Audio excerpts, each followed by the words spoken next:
This film has so much wounding, we're all gonna need therapy after this one.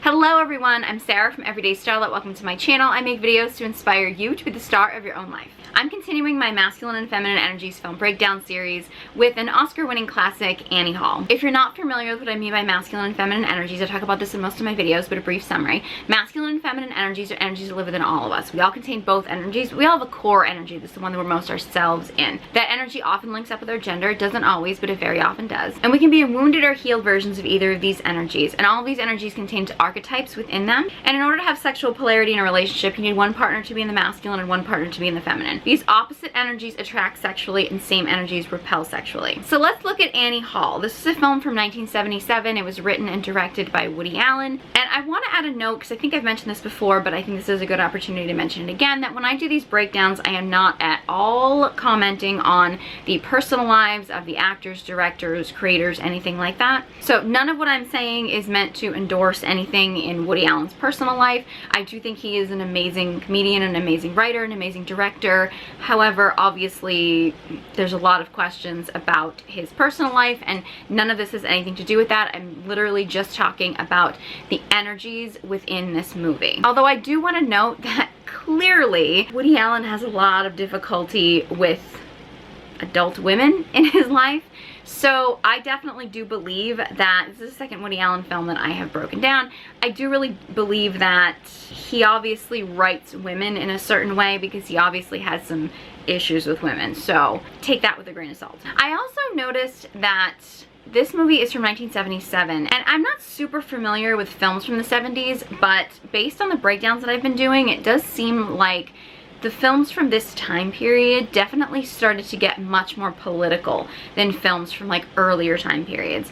Some of the films that I've watched that are more from like the 60s, I think at least the ones I've seen tended to feel more still a little bit more light, bubblegum, fun, that kind of thing. Maybe a little bit more sexual liberation, stuff like that, as opposed to films from the 70s. I also broke down The Way We Were, which was from 1973, and it does seem like the films, at least the films that I've been breaking down, do tend to have a much stronger political angle to them. So I am not commenting on the politics in this film or any other film. That's not the reason for doing these breakdowns. It's literally just about the energies and the relationship dynamics. It's pretty clear that Annie Hall does tend to be autobiographical. The main character, Alvy, is obviously pretty closely based on Woody Allen's real life. He plays a comedian and he has struggles with relationships. He is in a relationship on again, off again with Annie, who's played by Diane Keaton. These two have a lot of wounding. I would say for sure Annie is definitely a very feminine character at her core. She has some masculine wounding, she's a lot of feminine wounding, but I do believe that she is a feminine woman at her core. Alvy is a little bit more difficult to analyze. I do think he is likely masculine in his core. Statistically speaking, most men are masculine at their core and most women are feminine at their core. Alvy is what I would describe as the classic covert or vulnerable, depending on which school of terminology you go to, narcissist. Alvy has a lot of masculine wounding and a lot of feminine wounding. And I would even go so far as to say, I don't know if anybody's actually done any research about this or studied this, but I noticed that when people have very strong masculine wounding and very strong feminine wounding, you don't always, but you very often see a lot of signs of narcissistic personality disorder. Not talking about just being an egomaniac, but I'm talking about people displaying the characteristics of narcissistic personality disorder. Especially in Alvy, I would consider him a very classic vulnerable or covert narcissist. They're essentially the same thing, but people tend to call them different things. Because there's a misconception, I think, that people who display narcissistic personality disorder are really freakishly good-looking people. They're the type of people who just stare at themselves in the mirror all day. Or there's some kind of like high-powered, heartless executive or something like that, or some kind of like gym rat or something like. And some of those things are things that people who have narcissistic personality disorder do tend to gravitate towards. However, something like a vulnerable or a covert narcissist tends to show up a lot in massive victimhood, as well as a lack of empathy for others. So it becomes this feel sorry for me, but not actually sharing any of that empathy with somebody else. And I don't know some of this might be my own judgment because I was a stand-up comedian for most of my adult life, and so I've known a lot of Alvies in my day. And it's really interesting how many of them I have seen as being players, like that have actually been like playing multiple women, and the women wouldn't see it because this guy didn't appear like a player,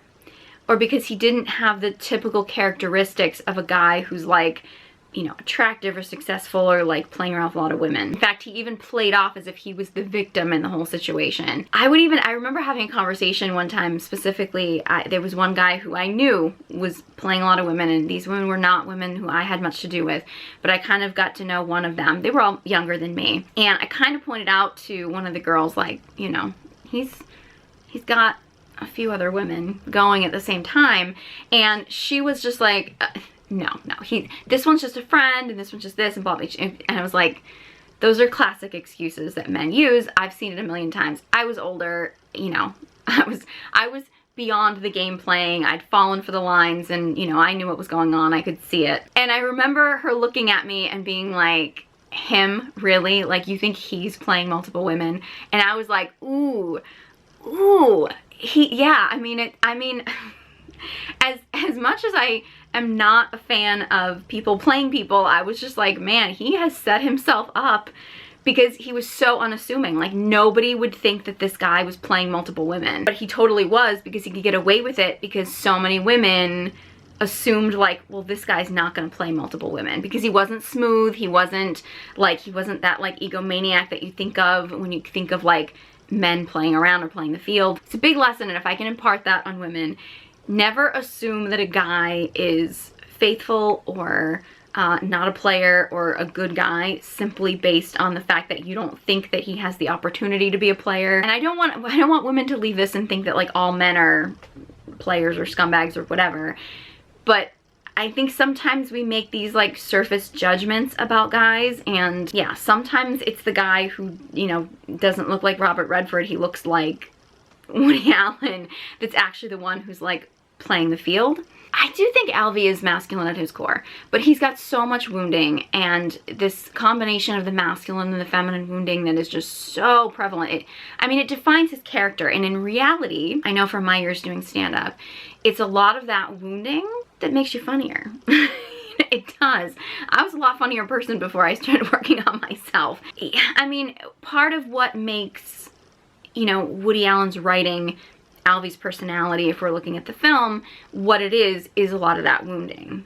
However, it's not going to be ideal for relationships, for, you know, romantic or otherwise. So Alvy's feminine wounding is actually very prevalent in the fact that he is the perpetual victim. Like, he just believes he is a victim of everything. He's just perpetually in that victimhood mode. He even says at one point in the film that, you know, when he went to see Snow White when he was a kid, all the other boys were in love with Snow White and he was in love with the Wicked Queen. And I've seen this so many times. You have a man who is in a lot of feminine wounding. He gets a lot of pleasure in being the victim. So he tends to go after women who don't treat him very well because it feeds that need to be the victim. Now, again, this can happen in women as well when they have feminine wounding. It's not just a male thing, but in this particular situation, I'm talking about a man who is picking partners who he feels like are abusive to him in some way. The interesting thing is that in this particular film, Annie's not. Like, she's not really abusive to him. She's actually in a lot of feminine wounding herself. It's just that because Alvy is in such a state of victimhood, he is picking out every little thing that Annie does and making himself the victim of, you know, her mood or anything. I mean, literally just her not being in the mood for sex, literally just her being cranky or being frustrated or being mad at herself. He's taking that on as her being mean to him. It's even in that, like, there's a little cartoon scene where Annie is representational of the Wicked Queen, and it's kind of a callback to a scene where he's like, well, you're just on your period, and she's just like, no, like, why would you ask me that? Like, it's this whole thing where Annie had been upset with herself. She had slept in, she'd missed an appointment, and she was mad at herself, and so she shut down. And Alvy took that as her being so wicked. Annie's not wicked to him. Like, she's not wicked at all. She's actually in her own feminine wounding. Like, she's actually not standing in her own power, so she's not being mean to him, but he is so caught up in being the victim that he creates these situations, or anything that Annie does is now somehow hurting him. It's all in how it hurts him. It feeds into his victimhood. Gotta be honest, been a big pattern of mine in my past. I have dated a lot of Alvies in my time, so this movie was super relatable, and I think I relate to Annie a lot, seeing as, and we'll get into her in a minute, with her feminine wounding. And it's like when you date a guy who's used to women treating him badly because that's who he's attracted to, and then you're the nice girl who dates him, he will either treat you like crap because he is mad that you're not treating him like crap because he wants to be the victim. This is a big lesson I had to learn, and if you learn nothing else from me, as a woman, you will never be a good enough woman for a man who just inherently believes that women are awful, or that all women are bad, or all women are cruel. Like, if a man truly believes that, believe me, I've tried to be like a good enough woman for a guy to believe that women are good, and if he just inherently doesn't believe that women are good people, there's nothing you can do. Like, he's got to work on that on himself, and I've been down that road so many times I can't even tell you. And again, all these things really do flip around. I mean, you know, you could say the same thing about, you know, if a woman just doesn't believe that men are good, no man is going to be good enough for her until she really works on that mindset herself. And I know from my own experience of dating my share of Alvies, is that when these guys get addicted to the idea of being the victim, sometimes they'll date a woman like myself who is in her own version of wounded feminine energy, because then he gets to shift temporarily into his wounded masculine, because opposite energies attract, so wounded opposite energies attract. So if he is used to dating women who are saying mean to him because it puts him in the victimhood mode, he may then date a woman who is in her wounded feminine, so he can then step into his wounded masculine, because it's a false sense of masculinity. It's a temporary feeling of feeling masculine, but it's not a healthy version of masculinity. It's just all he really knows is wounded masculine, right? So when Alvy meets Annie, and Annie is very in her wounded feminine energy, she's not stepping into her own power, she's not confident in herself, she's very insecure, she's a little bit lost. Alvy then steps into some of his wounded masculine, which is his need to control, his fear of commitment, his fear of connecting in intimacy, of being close to someone. So he gets to kind of play the masculine role of kind of really not being very nice to her. But he does tend to then revert back into being in his wounded feminine. And that's the point that they usually lose their sexual attraction. Part of this movie is that they show scenes from their relationship, and it's kind of all out of order. So you never kind of know at what point in their relationship you're in each individual scene, which I think lends itself to the chaoticness of their relationship. And if you've got two people in a wounded feminine and one who's very often in a wounded masculine, it's chaos. It's very chaotic. It's very, nobody knows where they stand. Everything is very unstable. So I think that this film and the way that it is put together kind of lends to that instability. But for example, one of the first times that you see Annie and Alvy together is when they basically are trying to go to the movies together, and Annie is running late. She's really mad at herself that she's running late. That sort of perfectionism, that feeling, that need to be perfect all the time, that's her wounded masculine energy. Alvy refuses to go to the movie because it has already started 2 minutes ago, and he refuses to go into a movie theater when the movie is 2 minutes in, which, as Annie points out, is probably just the previews anyway. But it doesn't matter to Alvy because he is so set in his structure and so set in his ways. So that's his obsessive perfectionism of his wounded masculine that's showing up there. So you've got two wounded masculine people. They're in that wounded masculine energy in that moment. So they're not coming together. They're basically like not meshing. There obviously is a lot of tension. So they're waiting in line for another movie, and Annie is just completely shut down, which is very common in the feminine. When the feminine does not feel safe, supported, or she's mad at herself, she's in her head, very often she shuts down. So Annie's shut down and very quiet. Alvy is so distracted by the conversation that's happening with the guy behind him. And Annie obviously really just wants Alvy to see her and talk to her and listen to her, but Alvy is just so focused on this other conversation. That is one aspect of the masculine, which is one of the reasons why I think Alvy is a masculine being at his core, is the masculine can only focus on one thing at a time. So if he's focused on this other conversation, he's not going to be able to focus on Annie.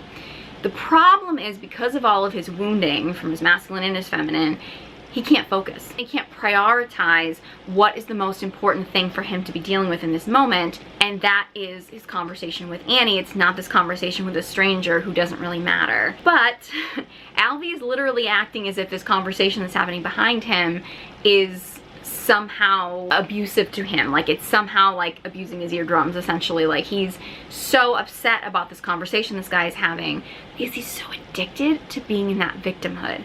So Annie's shut down and she just wants to say anything to get his attention. So she starts talking about her therapy and how she's mad at herself because she missed her therapy appointment, starts bringing up their sexual problems, really just to get his attention, because she wants his attention because he's so focused on something else, and she's bitter and angry that he can't focus his attention on her.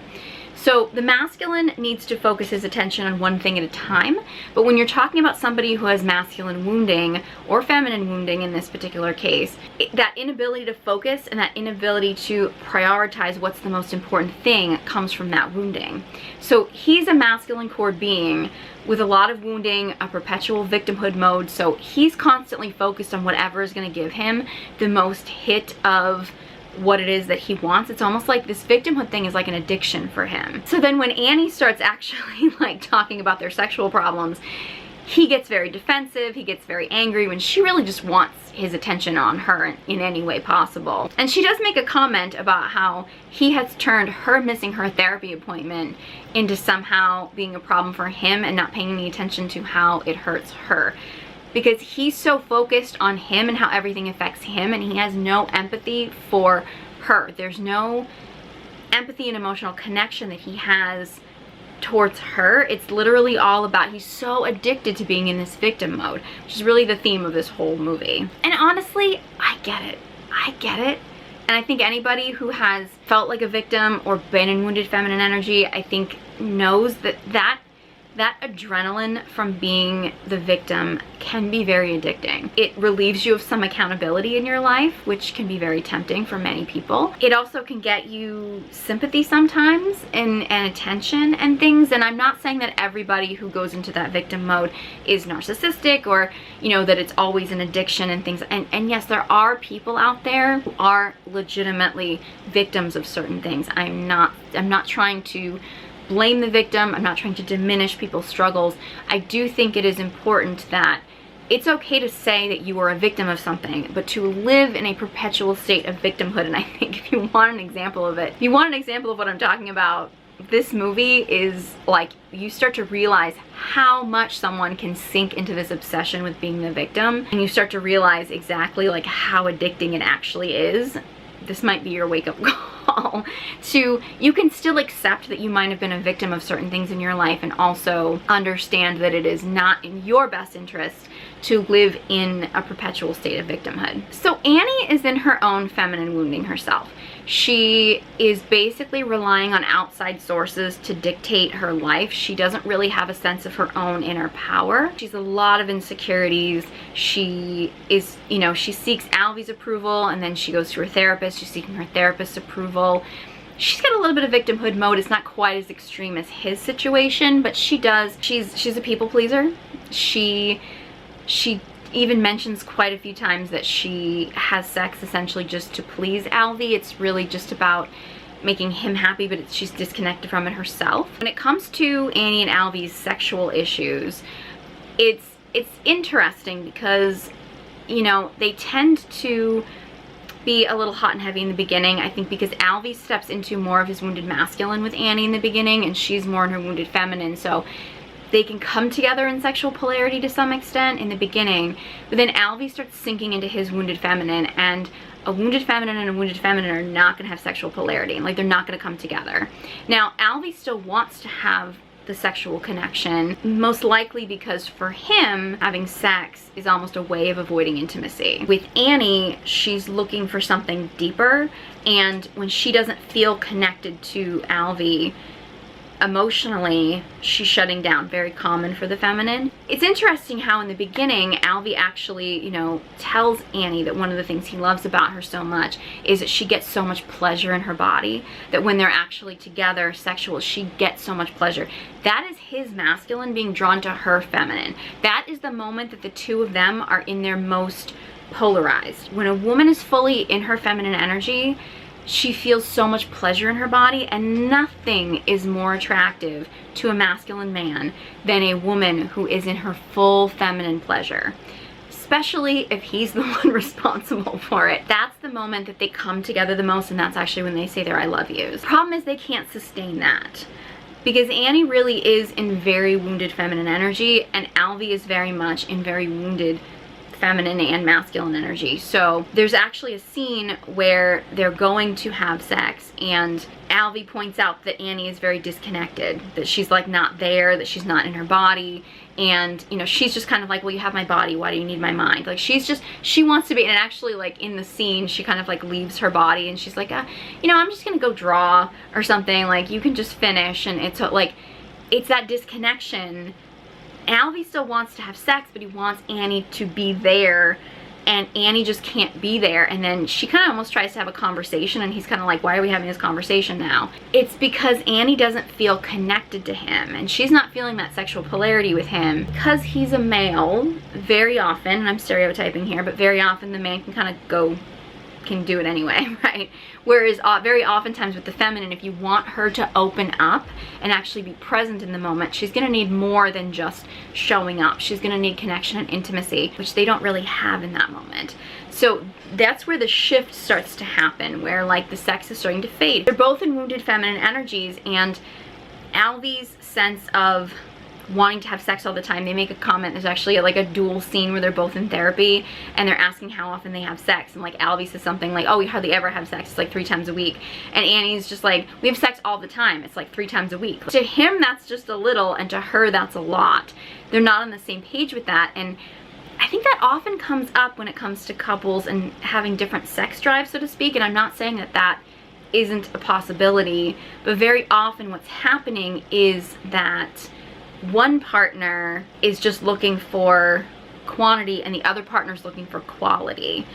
So, and this very often happens with men who feel like, okay, I want to, many men are addicted to ejaculation, so they just want to have the sex. They can show up and do it, and they don't have to have their hearts connected. Whereas with most women, they need to have their hearts connected in order to have sex, and they want something that is deeper and more intimate. I could go on a whole tangent about sexuality and things like that, but in general, for most women, they're craving something deeper and more quality than just showing up, doing the deed, and moving on.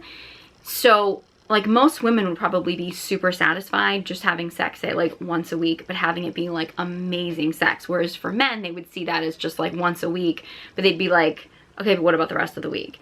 Whereas, so it's really quality over quantity. And because I don't think that either one of them, and in most cases, most people don't really think about this that much, neither one of them actually are thinking about what they actually want. So they're basically just thinking that they don't want what the other wants, and they're frustrated because the other doesn't want the same amount that they want. Now, Alvy has trouble making a commitment. He has been married twice. He clearly does not want to get married again because he's clearly terrified of commitment. And he's kind of always keeping Annie at a distance. Doesn't want to actually commit anything, wants to move in with her, but like she has to keep her apartment, because if she keeps her apartment, then he can have her when he wants her, but doesn't have to say he's committed to her completely. How many women know guys like that? Right. It's that guy that's terrified of commitment, which, yes, the masculine will always desire freedom. However, when a masculine is grounded and focused and has a distinct direction and a passion and purpose, he will seek a feminine partner who is in support of that purpose. And he will commit to her because he will realize that committing to her actually gives him more freedom than if he didn't commit to her. And Alvy hasn't actually made that leap at that point, right? He does have a direction. He does have a passion in his writing and his comedy. However, very oftentimes guys who are in this more creative industry, or women in this creative industry, creative people in general, do tend to fall into the idea of wanting turbulent relationships because, let's face it, it is actually better for your art very often, right? Not very good for your soul and certainly not for your sanity, but it can be better for your art. So he keeps Annie at a distance because he's afraid of losing his freedom. But then of course, and this is common, anytime that Annie shows an interest or has anything to do with another man, he gets massively jealous. He doesn't even want to date anybody else. He actually has a friend who sets him up with somebody else, but even says he doesn't want to date other women. So he doesn't really want to date other women. He doesn't want Annie to date other men, but he doesn't want to make a commitment. And in reality, that's really more suffering, right? Because it's because he won't make a commitment to her that she's keeping her options open, because that's what he said he wanted. So she's actually doing what he says he wants, and then he's acting as if he's the victim of it. Again, addiction to the victimhood mode. But also, him making a commitment would actually have given him what he wanted. Now granted, they were not necessarily an ideal compatible couple anyway, so you can kind of see where them making a commitment probably would not have made their relationship better. So Alvy's wounded masculine comes out a lot and really works a lot on Annie's wounded feminine. Alvy expects perfection from Annie.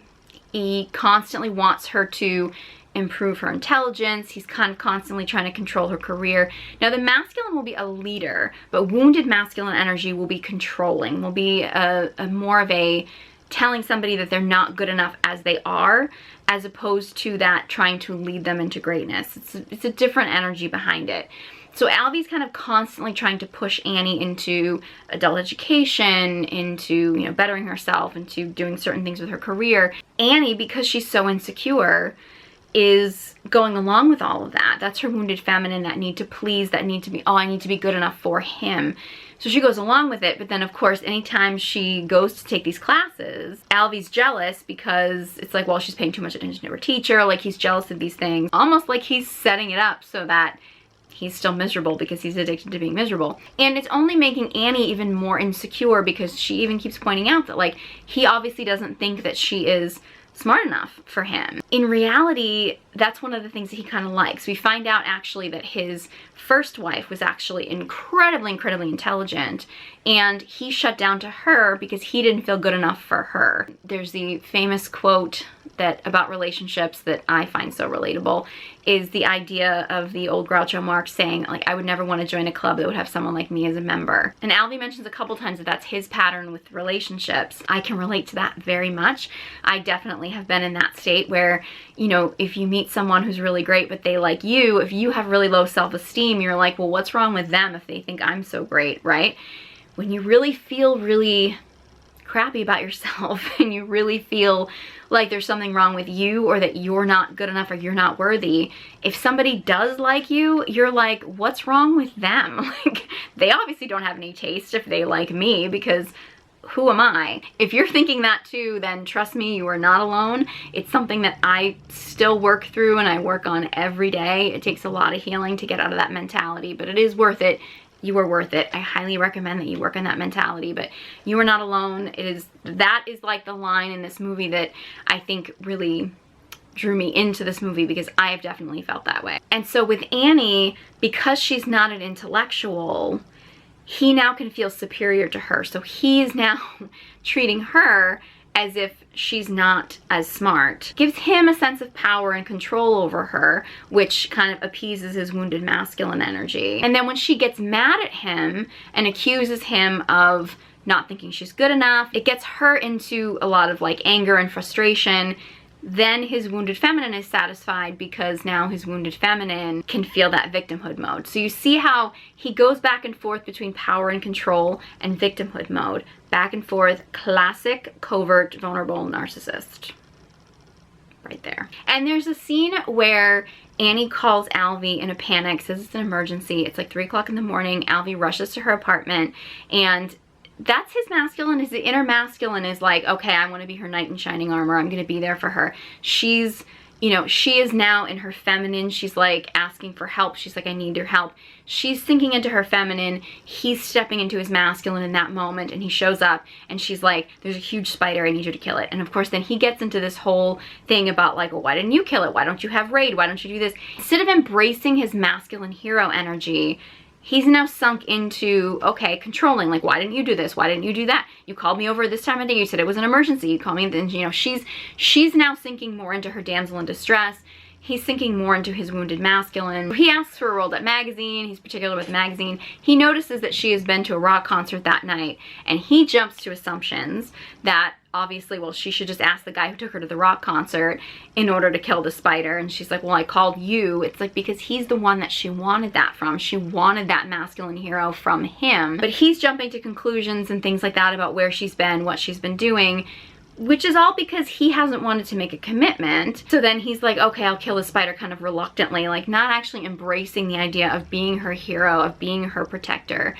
And then he panics because he realizes that there's 2 big spiders, and he's freaked out, and so he's trying to figure out like how he's going to kill the spider and this and that, and he's not focused. He's distracted by this, he's distracted by that. A masculine can't be a protector if he's constantly distracted by everything else, and now he's in his jealousy, and he's in his controlling, and he's in his judging, and he's telling her what to do and what she should have done, as opposed to, instead of being that masculine protector, of being like, hey, she called me. If you think about it, if you are the man that the feminine reaches out to when she needs help, when she feels like she needs a protector, then she views you as her chosen masculine partner. I mean, that's what that is. That's that desire to have a masculine protector. So instead of stepping up to the plate and actually saying, okay, she is vulnerable right now, she's in her feminine energy, and like stepping into that masculine protector, he now shifts into wounding. He shifts into his own insecurities, into stories in his head, into controlling mode, into telling her what to do, into his own distractions, into his own feminine flow, his own fears, his own everything, instead of actually stepping up to the plate. So his wounding is quite epic. And in fact, if you really want a study in, again, like covert vulnerable narcissism, masculine and feminine wounding in one character, this is the film to watch. And Annie does have a little bit of wounded masculine and her obsessive perfectionism, a lot of wounded feminine in that she's constantly like outsourcing her power. She's very much a people pleaser. She kind of lets herself be told what to do. She isn't standing in her power and stepping up to Alvy and actually saying like, this is what I want, and really owning her boundaries, owning her wants, owning her needs. She even mentions in therapy at one point that she finally stepped up because she normally would have just had sex to please him. Big pattern that a lot of women step into is they just get into sexual intimacy situations just to please the man, and they override their own body and their own needs just to please the man. And then at the end of the day, it just builds up resentment, because you're obviously going to resent someone if you're constantly just like giving someone access to your body when you don't really want them to be doing that, and you're going to build up resentment, and it's really just going to destroy the relationship over time. It is interesting though, Annie moves out to LA at one point and Alvy stays in New York. They break up and they reconnect, and it's interesting how there's a belief that places can have masculine and feminine energy. The typical example that I always hear is that New York is very masculine. It's very driven, it's very directional. It's, you know, people go there because they're driven and they want success. I mean, most cities tend to be like that, so LA probably would be like that now, but at this point in time, LA is much more relaxed. It's much more flowy. It's much more in the moment. It's more artistic. It's less directional. It's less focused. So in this situation, Alvy is really more drawn to New York because he's seeking that. He's seeking his masculine somehow, whereas Annie is driven to LA because she's really sinking into her feminine. That can very often happen when people kind of feel like they're lost and they're out of alignment with their natural core energies. They can oftentimes try to find a city that either complements their natural core energy or something that is the opposite for polarity. And I do have to admit, if you do watch this movie, there are a few references and a few things in this movie that, knowing what we know now about Woody Allen, are a little disturbing, but I'm literally just talking about the relationship dynamics and the energies when it comes to these characters. So I highly recommend that you watch this movie, especially if you want a lesson in men who are perpetually in victimhood mode. covert vulnerable narcissism, seeing wounded masculine and feminine energies in both characters, that kind of thing. Highly recommend you check out this movie. Woody Allen's funny. I mean, there's a lot of really funny lines, there's funny scenes, there's humor in it. It's just also like a lot of wounding. Like, you may need therapy when you're done with this movie. So I'm going to take some of the scenes I mentioned and some other ones that I found online, and I'm going to actually do some mini breakdowns. I'll put them on my TikTok, and hopefully I'll be able to keep putting them on my YouTube in shorts, as long as YouTube allows me to do that, the copyright rules and stuff. I'll try to put them here, so if you want to check back, I try to do them at least once a day, so if you want to come back here daily and try to see the little individual film breakdowns that I do, and then, you know, watch this movie, see if you can pick up on some of the things that I mentioned in this video. If you have any thoughts on the topics in this video, any other topics or films you want me to talk about, let me know. Leave a comment in the comment section below. I'd love to hear from you. I'd love your suggestions. If you enjoyed this video and found it helpful, please give it a big thumbs up, and be sure you subscribe to my channel. If you want to learn the art of feminine communication, I have a new masterclass. You can check that out in the description box below, along with links to all my social media accounts. Thank you guys so much for watching, and I hope you join me next time.